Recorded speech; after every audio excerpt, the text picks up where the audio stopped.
As you good friends who watch YouTube on my site Ballot 1922, you'll be well aware by this time that I am very interested in the subject of the reform of Parliament here in Australia. And when I say the reform of Parliament, I'm referring to the reform of democracy as we know it today, which is performing, in my view, and the view of many others, as a very weak instrument for the purposes of justice and peace. It is said that politics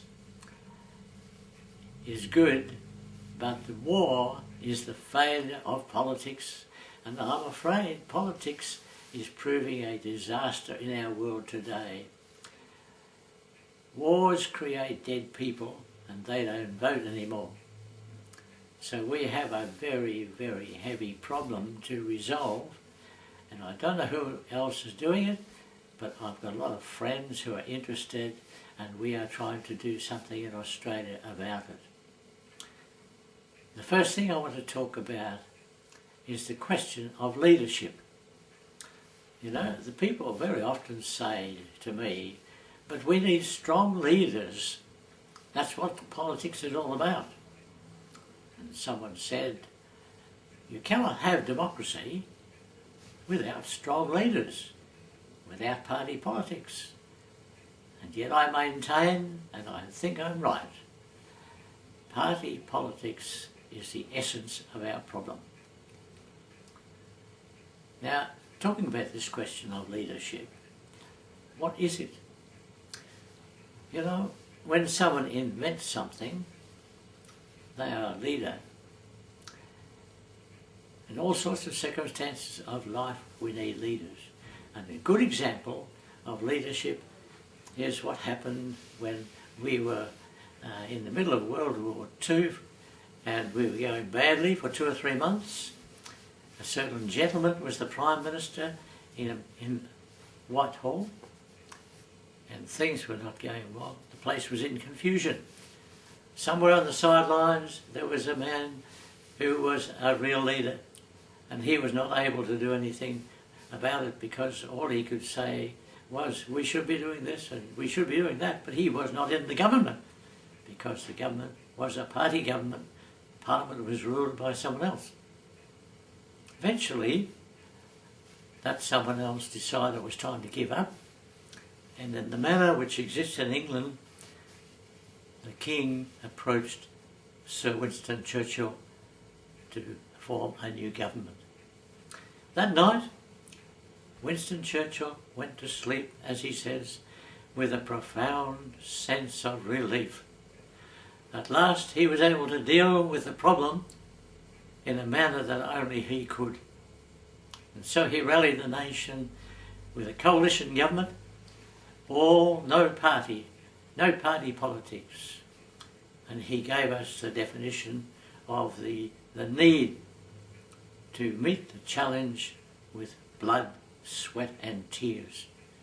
In other words, victory was only to be won at a cost. That was leadership. But it took months for his leadership potential and for his claims to be able to lead the nation and to do what was necessary to put everything in track. It took months to happen because the principle of party leadership excluded him. After he came into that position at the invitation of the King, who said to him, I suppose you don't know what I've called you for, Sir Winston? To which Sir Winston replied, I have no idea.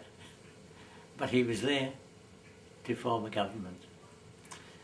And you know, the word flew around the Navy, Winnie's back.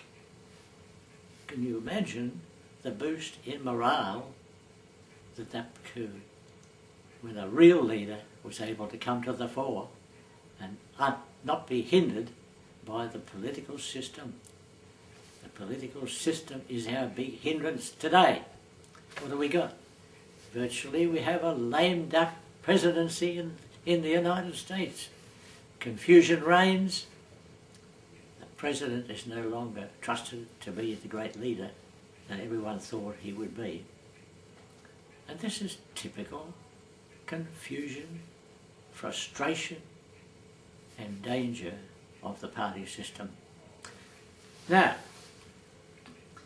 if we have a change of system and ballots in Parliament are the ruling factor, all members of Parliament, and we're speaking about Australia because our situation is rather special compared with America, and all members of the Parliament vote secretly on every issue.